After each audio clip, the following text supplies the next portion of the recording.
Então, pessoal, voltando agora para falar de força eletromotriz, que é o começo do capítulo, e alguma coisa bem rapidinho sobre fiação residencial e segurança elétrica. E são comentários bem breves mesmo de como funciona a nossa rede elétrica, a fiação em casa e tal. Acho que é interessante para o curso da Civil, pelo menos um comentário agora, porque depois vocês vão ter disciplinas mais específicas, né? Então, bola para frente.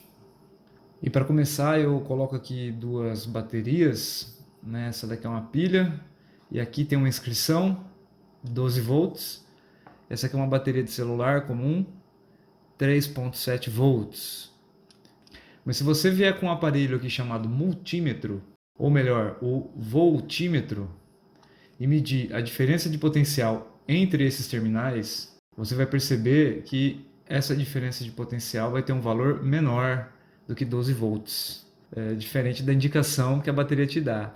E aqui, se você pegar um multímetro nos terminais aqui, né, esse aqui é o polo positivo, esse aqui é o polo negativo, e se você medir a diferença de potencial aqui entre os terminais dessa bateria, você vai medir alguma coisa ligeiramente menor, vamos supor 3.4 volts, baixou bastante. Isso acontece porque toda a bateria ela possui uma resistência interna que diminui o potencial elétrico indicado pelo fabricante. Então, o que você vê escrito aqui é o que, na teoria, essa bateria devia te fornecer. Ela nunca vai te fornecer, essa pilha nunca vai te fornecer exatamente 12 volts. Essa bateria nunca vai te fornecer exatamente 3.7 volts. Então, quando você liga essa bateria num circuito e uma corrente elétrica é estabelecida, as cargas, ao passarem por dentro da bateria, também vão sofrer resistência, também vão colidir com os átomos dos elementos da própria bateria. E a gente vai resumir esse movimento caótico aí, que a gente não tem muita ideia de como é que as cargas procedem, através de uma resistência interna R minúsculo, que vai representar a resistência interna das baterias. Então vamos às terminologias. E a gente chama de força eletromotriz, cujo símbolo é o epsilon, a diferença de potencial máxima que a bateria poderia prover para o sistema. É aquilo que está indicado na embalagem. São os 12 volts da pilha ou 3.7 volts da bateria de celular. É toda a DDP que essa bateria poderia prover. Você pode fazer uma analogia como sendo a energia máxima que aquela bateria poderia fornecer. Mas você sabe que por causa de uma resistência interna, vai haver uma queda de potencial. E a gente calcula potencial pegando resistência e multiplicando pela corrente. Então a queda de potencial interna à bateria é igual ao produto da resistência interna pela corrente que atravessa a bateria, que é a corrente total do circuito. Então isso aqui corresponde a uma queda de tensão. E o sinal negativo está justamente aqui para te mostrar que está acontecendo uma diminuição da tensão. E para calcular de fato o potencial efetivo da bateria, eu pego a minha diferença de potencial máxima, que é o que a gente chama de força eletromotriz, e diminuo o quanto eu vou perder por causa da resistência interna. O que me sobrar é a diferença de potencial efetiva. É aquilo que você vai medir no terminal da bateria se você colocar o voltímetro para medir o terminal. A palavra força aqui nessa expressão não foi uma escolha muito feliz, né? Porque força é uma grandeza completamente diferente de potencial ou de energia, mas historicamente é assim que ela foi chamada e o nome pegou. Então, entenda a força eletromotriz como diferença de potencial, hein? Então aqui está a representação do nosso circuito com a nossa bateria. Então é um circuito com um resistor apenas ligado à minha bateria, né? Polo positivo aqui, polo negativo aqui. Aqui está a corrente percorrendo o circuito. Só que você sabe que dentro da bateria ela consegue prover uma força eletromotriz maior do que aquilo que eu estou medindo nos terminais, porque eu sei que quando a corrente passar por ela, parte da energia vai ser dissipada na resistência interna. Tá? Então, essa resistência interna ela é desenhada em série com o meu circuito, tá vendo? Graficamente falando, você está vendo aqui que no circuito tem os pontos A, B, C, D, E e F, né? Então, em termos de potencial, em relação ao quanto eu percorri no meu circuito, a gente pode ver que entre os pontos A e B que eu tenho a bateria vai prover as cargas com uma energia máxima, usando a força eletromotriz da bateria. Só que entre o trecho C e D tem a resistência interna da bateria. Então existe a queda de tensão dada por I vezes R, ou R vezes I. E depois uma outra queda de tensão lá no resistor externo, entre o ponto E e F. E as cargas voltam para o polo negativo da bateria, onde vão aumentar de novo a energia por causa da força eletromotriz da bateria. Acho que está tranquilo aí, né? Então vou te dar o exemplo aqui, 6.1. Tá aqui, bateria de força eletromotriz. Força eletromotriz, 12 volts.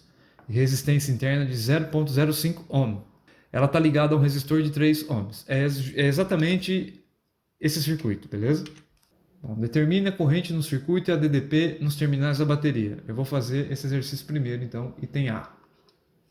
Eu vou desenhar o meu circuito.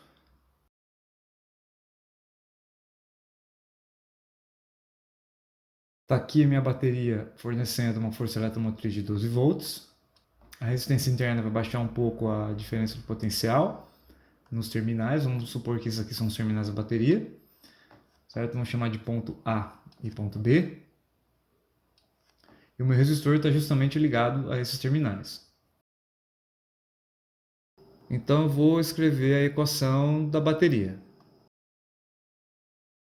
A diferença de potencial entre os pontos A e B, que são os terminais da bateria, é a força eletromotriz menos a diferença de potencial dissipada na resistência interna. Só com essa equação eu não resolvo o problema, né? Porque eu não conheço a corrente elétrica para descobrir a diferença de potencial AB.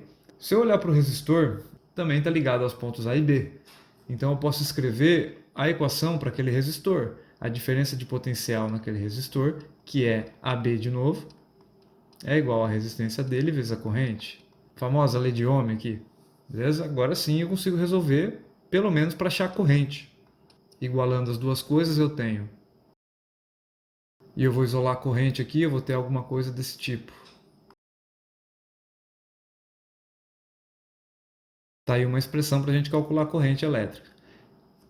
Então, se eu usar essa expressão, substituindo os valores, eu vou ter 12 volts dividido por 3 mais 0.05.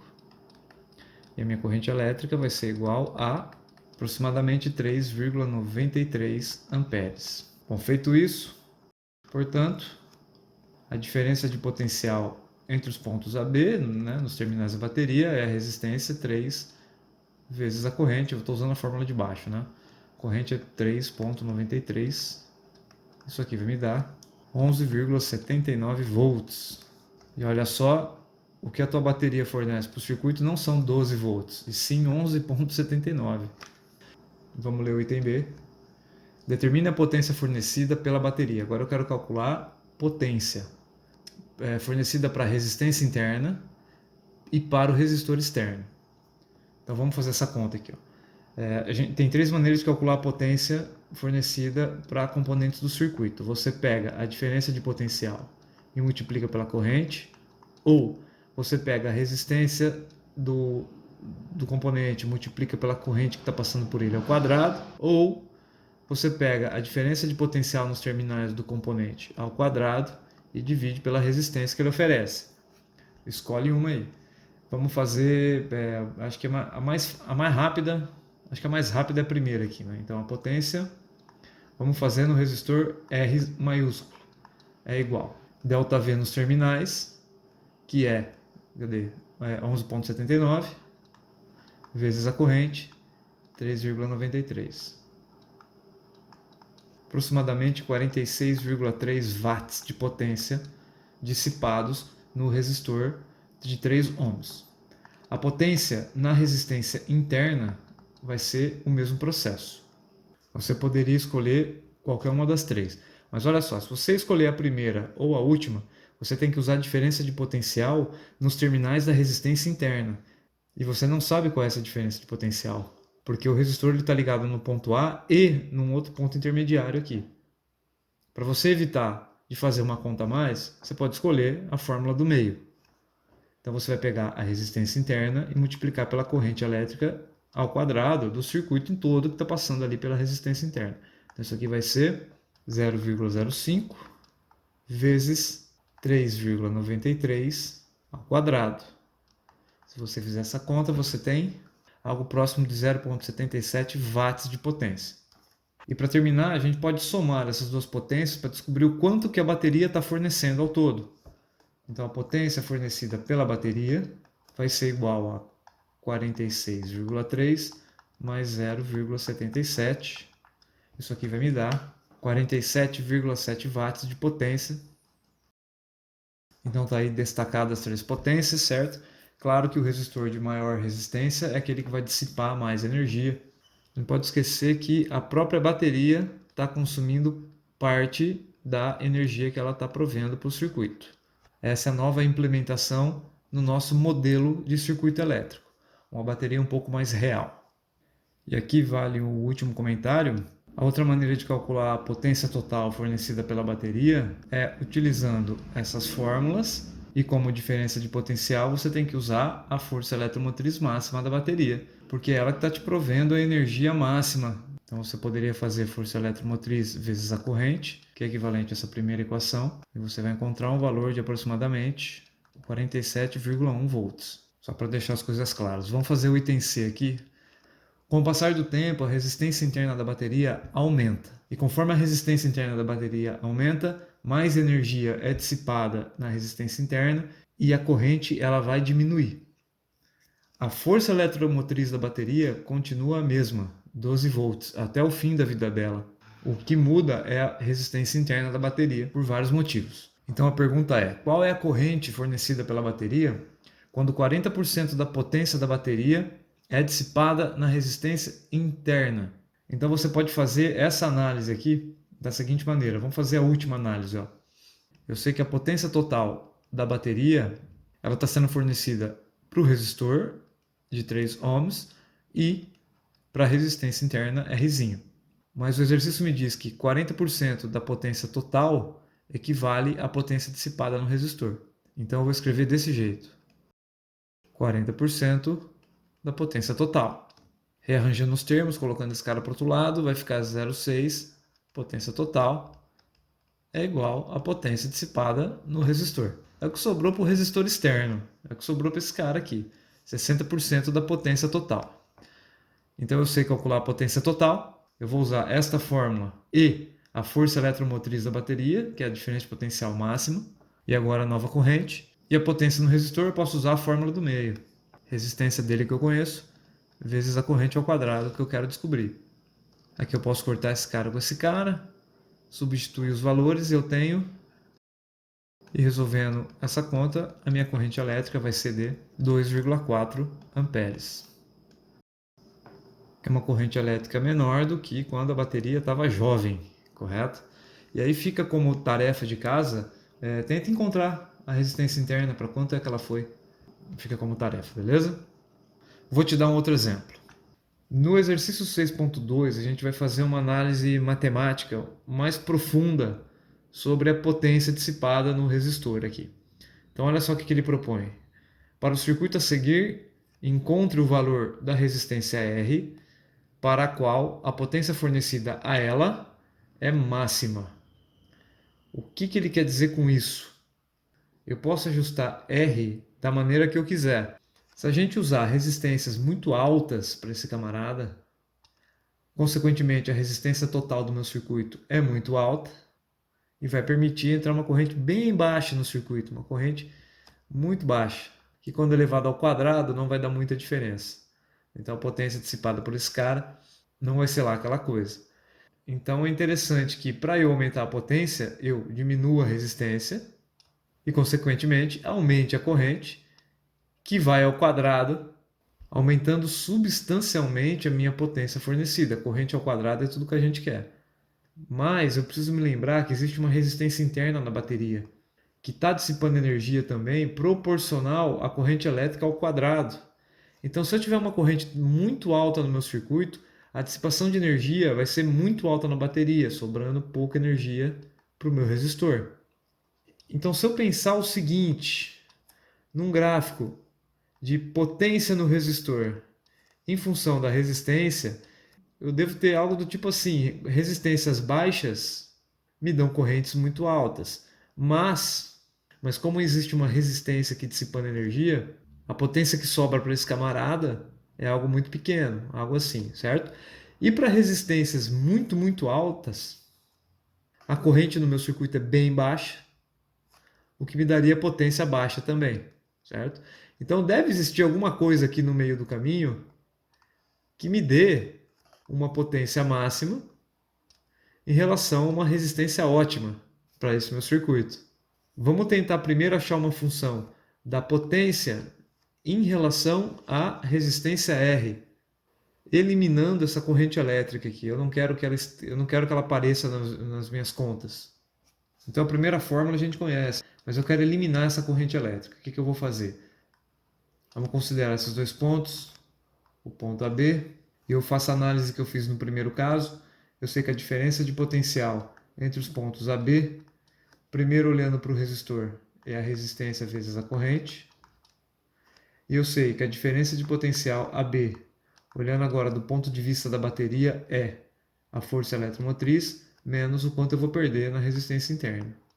Você perceba que aqui embaixo aparecem dois parâmetros que são fixos, que é a força eletromotriz e resistência interna da bateria. E vou isolar a corrente elétrica. E o interessante aqui é que eu escrevi a minha corrente elétrica como dependendo da minha resistência, que é variável. Eu vou pegar toda essa corrente elétrica e substituir aqui em cima. E vamos ter o seguinte. Você percebe que eu tenho uma fórmula da potência que depende apenas da resistência. Era tudo que eu queria. Vamos tentar fazer um gráfico dessa função. Essa função é do tipo y igual a AX, onde A é uma constante, é a minha força eletromotriz, e X é minha variável R, né, tá aqui, dividido por Rzinho é uma constante, vou colocar B, de novo aparece o X, ao quadrado. Vamos tentar graficar essa função. Então eu vou escrever aqui uma função do tipo daquela que a gente falou, né? Um y igual a um AX dividido por um B mais X, só que esse B mais X aqui vai ao quadrado. Se a gente dá valores para o A e para o B, a gente vai ter um gráfico mais ou menos assim. É uma coisa muito louca aí. Beleza? A gente não está entendendo muita coisa. A é a nossa diferença de potencial. X é a nossa resistência variável. Então vamos limitar aqui os valores de X para valores de X apenas maiores ou iguais a zero, né? Porque não faz sentido uma resistência menor que zero, uma resistência negativa. Então agora eu já limitei meu gráfico, já apareceu uma coisa um pouco melhor. A é a minha força eletromotriz. Eu vou colocar aqui, vamos aumentar essa força eletromotriz, é isso aqui que eu tenho, 10 volts. Mas vamos colocar 12 aqui, que era o que a gente estava trabalhando no exercício. Já ficou com uma cara um pouco melhor. B é a resistência interna da bateria. Aqui eu vou deixar 1 ohm, só para servir como exemplo, uma resistência bem alta. Tá? Então olha só o estilo da curva que a gente tem. No eixo X, então, a minha resistência, e no eixo Y a potência transmitida a essa resistência. E ele tem uma cara muito parecida com aquela que a gente esperava. Mas o que a gente quer matematicamente é uma expressão que me dê a resistência ótima, gerando uma potência máxima. Vamos ver como é que a gente faz isso matematicamente, então. Então, se eu quero achar a resistência que me dá a potência máxima, eu vou pegar a fórmula da potência e tomar a derivada dela em função da resistência R e igualar a zero. Para você tomar a derivada dessa função em relação a R, está aqui a função. Eu vou usar a regra da derivada da divisão entre duas funções. A derivada da primeira função, que vai me dar y, que é a função de cima, vezes a função de baixo, menos a primeira função vezes a derivada da função de baixo, que usando a regra da cadeia eu vou ter 2 vezes R mais R, vezes a derivada do que tem aqui dentro. Mas a derivada que tem aqui dentro é derivar essa daqui, que é uma constante, dá zero, é a derivada desse cara, a regra do tapa, como eu fiz a regra do tapa lá em cima, certo? Cai o 1, fica 0, esse cara soma, então dá 1. Tudo isso aqui dividido por essa função de baixo ao quadrado. Essa daqui é a regra da divisão. Tudo isso aqui tem que dar zero. Bom, aqui embaixo a gente tem a soma dos r's elevado à quarta potência, então eu já vou reescrever isso desse jeito. Aqui eu tenho a soma, aqui eu tenho a soma, aqui eu tenho a soma. Então, se eu colocar a evidência um desses caras, eu posso cancelar um deles com todo mundo. Certo? Então aqui eu acabo tendo 3. Então agora vamos reescrever isso aqui de outra maneira. Vamos ver, isso aqui vai ficar assim. E aqui eu não fiz nada de especial, só reorganizei esses termos aqui. Tá, então agora que eu vou fazer a distributiva, a gente vai ter o seguinte. Me gerou esses dois termos, eu posso eu posso simplificar, eu tenho εr menos 2εr, então ao todo eu tenho menos 1εr aqui, e eu vou escrever essa coisa desse jeito. Uma análise bem rápida. Quando é que esta expressão ela se torna zero? Você não precisa analisar o denominador, basta analisar o numerador, porque o denominador ele não pode zerar. O único que pode zerar é essa função aqui em cima. Então toda essa função se torna zero quando isso aqui se tornar zero. Ou seja, quando εr for igual a εr maiúsculo. Eu acabo de chegar à conclusão que a resistência ótima que me dá a maior potência, ela tem que ser igual à resistência interna da minha bateria. Mas agora provado matematicamente. Então essa é uma análise possível para a gente fazer dos circuitos usando o cálculo. E com relação a baterias, era isso que eu tinha para falar. Apareceu a nossa resistência interna, apareceu também a palavra força eletromotriz. A gente ligou ela a um circuito bem simples. Na lista de exercícios eu vou colocar circuitos mais elaborados, que você consegue simplificar para uma coisa muito próxima a esse circuito que está aí, fazendo as associações de resistores que a gente discutiu na aula passada. Bom, pessoal, vamos bater um papo sobre fiação residencial e também de que maneira os equipamentos eles são ligados na rede elétrica dentro de uma residência. Então, de uma forma bem resumida, numa instalação convencional, a fornecedora de energia ela sempre fornece para as residências dois fios principais. Um é chamado de fio fase e outro é chamado de fio neutro. E todas as residências, inclusive os equipamentos dentro das residências, eles são ligados em paralelo a esses fios. O fio fase ele possui um potencial ou de 127 volts ou de 220 volts. Esses potenciais são estabelecidos pela fornecedora de energia. E aqui a gente está falando do Brasil, né? Enquanto que o fio neutro ele possui um potencial de 0 volts. Então a gente tem aqui uma representação da rede elétrica. Esses fios aqui mais do alto eles são a rede de alta tensão. A diferença de potencial entre um fio e outro aqui é da ordem de 14.000 volts. E essa tensão ela vai ser diminuída para o 220 ou 127 que a gente conhece através desse transformador aqui. Então esses cabos aqui eles são o neutro e o fase. E depois você puxa esses caras para a tua residência. Cada residência então vai estar conectada de forma paralela à rede. E dentro da sua residência, mais por uma questão de segurança, a gente vai dividir a rede em circuitos diferentes, onde cada circuito vai ser responsável por um equipamento diferente. Então tem circuitos que ligam só as lâmpadas, circuitos que ligam só as tomadas, um circuito só para o chuveiro e alguns outros circuitos secundários aí. Então, de novo, um fio neutro e um fio fase está chegando até a sua residência e o neutro e o fase eles são divididos em diversos circuitos. Cada circuito vai possuir um equipamento de segurança chamado disjuntor, que se caso a corrente elétrica for muito alta para esse ramo do circuito aqui, esse disjuntor ele vai desarmar e vai cortar a corrente elétrica para aquele circuito ali que está dando problema. Lembrando que você não quer corrente alta passando pelos seus fios, por causa do aquecimento dos fios, o efeito Joule, isso pode dar muito problema, incêndio e tudo mais, certo? Esse fio verde aqui é o fio terra, eu vou falar dele daqui a pouco, você percebe que ele não vem junto com a rede, ele é uma ligação interna da residência. Então lá na sua tomada, o fio neutro vai ser ligado num terminal, o fio fase ligado no outro terminal, e o fio terra, se você fez a ligação correta, vai ser ligado num terminal central.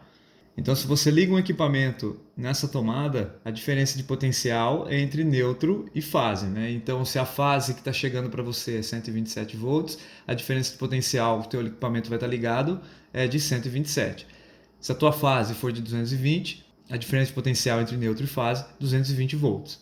E pode ser que chegue até a sua casa mais de uma fase, como é o caso aqui. Então nas residências você vai ter uma fase de 127 volts aqui, outra fase de 127 volts. E a diferença entre eles vai ser algo em torno de 220 volts. Essa diferença de potencial não é um cálculo simples de um menos o outro, como a gente está acostumado a fazer, porque a diferença de potencial que está chegando até a sua casa ela não é contínua. É o que a gente chama de corrente alternada, e isso vai ser assunto de um capítulo mais à frente. Então, repetindo, pode ser que a sua tomada seja ligada em duas fases para você ter uma tensão de 220 volts, ou pode ser apenas que o fio fase já seja na tensão de 220 volts e o fio neutro sempre na tensão de 0 volts. para concluir, esse é o padrão de cores dos fios. O fio neutro ele é sempre azul, como você pode ver aqui na ligação. Você sabe quem é o fio neutro aqui dessa ligação, né? O fio fase ele vai ter a cor vermelha ou preta, e o fio terra ele é sempre verde e amarelo. Beleza? Você pode identificar isso na tua casa se a ligação foi feita corretamente de novo, tá? Uma palavrinha sobre corrente contínua e corrente alternada. As baterias que a gente está vendo no capítulo até agora, elas produzem corrente elétrica numa direção apenas. O que é diferente da tensão da rede elétrica, que é alternada com o passar do tempo, o que me gera uma corrente alternada também. E o que eu quero dizer com alternada é mudança de direção. Uma hora a corrente percorre uma direção, e outra hora a minha corrente anda em outro sentido. Mesmo assim, a gente consegue aplicar a nossa regra de Ohm para os equipamentos eletrônicos sem problema nenhum, e também o cálculo da potência sem problema nenhum nos equipamentos, beleza? É só para deixar pontuado algumas coisas aqui. Sobre o fio terra é um fio de proteção que conecta a carcaça dos equipamentos dentro da sua residência ao solo. E quando a gente fala solo, é ao chão mesmo, é a terra. A terra é um grande reservatório de carga. E qualquer carga em excesso nos equipamentos, que poderia ser descarregada via operador, ela vai ser descarregada para a terra se a gente tiver um fio terra conectado ao equipamento. Nessa figura a gente só tem um fio neutro e um fio fase. E por algum motivo, corrente escapou para a carcaça desse equipamento. E o corpo da pessoa funcionou como fio terra conduzindo cargas, ou seja, conduzindo corrente elétrica para o solo. Você vai tomar um belo de um choque nessa situação. Nessa outra figura, a gente já tem o fio terra conectado à carcaça do equipamento e conectado ao solo lá fora. Qualquer fuga de corrente que tenha no meu equipamento, como a resistência do fio verde ela é menor do que a resistência do corpo humano, a corrente vai escapar pelo fio terra e não vai escapar pelo ser humano. Esse aqui é o símbolo do aterramento, beleza? Você perceba que o fio neutro, quando ele entra na sua casa, ele também está conectado ao solo, o que está indicando que o solo possui potencial igual a zero. Mas são ligações diferentes. Fio neutro conectado ao solo e equipamentos também conectados ao solo. Então, falando agora dos equipamentos, todos os equipamentos em todos os circuitos dentro da tua residência, eles estão ligados em paralelo. Então aqui tem uma ligação comum. Está aqui o fio fase e está aqui o fio neutro, certo? Então eles estão ligados em paralelo com esses dois fios. Um terminal está lá no fio fase, o outro terminal está no fio neutro. E esse primeiro equipamento é uma geladeira e está aqui a potência da geladeira, 110 watts. Lembrando, né, que o watt é a unidade joule por segundo. Então, essa geladeira ligada à rede elétrica consome 110 joules de energia a cada 1 segundo que ela está operando, enquanto que a televisão 55 watts e o ferro elétrico 1320 watts. O chuveiro mais ainda. Todos esses equipamentos ligados em paralelo, eles consomem uma determinada corrente. Vamos chamar essa aqui de corrente A, essa aqui de corrente B, essa aqui de corrente C, essa aqui de corrente D. E a gente pode usar a mesma regra de uma ligação em paralelo de resistores, porque cada equipamento oferece uma determinada resistência para a passagem de corrente elétrica por ele. Então, uma representação de todo esse circuito é feita assim. Fio fase, fio neutro, diferença de potencial entre eles, pode ser 127 volts ou 220 volts. E cada equipamento aqui da figura é representado por um resistor, todos em paralelo, e aí você extrapola para quantos equipamentos você quer ter. E a resistência equivalente dessa combinação ela vai diminuindo conforme a gente acrescenta resistores nessa malha, o que me permite entrar mais corrente elétrica no meu circuito. Porque se eu liguei uma nova resistência, eu preciso de uma nova corrente para ele. Lembrando também que numa conexão em paralelo, se um equipamento der problema, ele não interfere na potência e nem na corrente que está passando nos outros equipamentos. Por isso da importância da ligação em paralelo numa residência. Você não quer que uma lâmpada queime e interfira em todo o seu circuito, né? Você não quer isso. Quanto mais equipamentos eu ligo na tomada, mais corrente precisa entrar no circuito para alimentar esses novos equipamentos. Vamos fazer uma conta aqui para esses equipamentos todos ligados ao mesmo tempo. Por exemplo, numa residência cuja diferença de potencial é de 220 volts, eu quero calcular qual é a corrente que está entrando nessa residência. Bom, se a gente ligar toda essa galera ao mesmo tempo, a potência total que está sendo consumida é a soma de todas as potências. E se eu utilizar a fórmula da potência num circuito, 26,75 amperes, que é uma corrente bem alta. Essa é a corrente total que está entrando na minha residência, passando pelo fio fase. Depois essa corrente vai ser dividida entre corrente A, B, C, D para cada equipamento. Vamos supor que eu quero determinar a corrente IC, que está entrando no circuito que liga apenas o ferro elétrico. Então você pode fazer uma conta só para esse cara, usando a mesma fórmula da potência. Onde aqui é a corrente C que eu quero determinar. Então 1320 é igual a corrente C vezes 220 volts, que é onde o ferro está ligado. Então minha corrente C vai ser igual a 6 amperes. Conhecendo a corrente máxima que vai entrar nesse ramo do circuito, você pode usar um disjuntor que tolere até no máximo 7 amperes, por exemplo.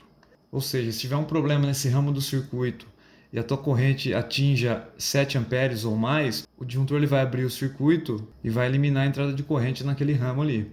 Beleza? Então essa análise foi tranquila aqui, só para você se lembrar que se o equipamento estragar, a potência e corrente dos demais permanecem constantes numa ligação em paralelo. Beleza?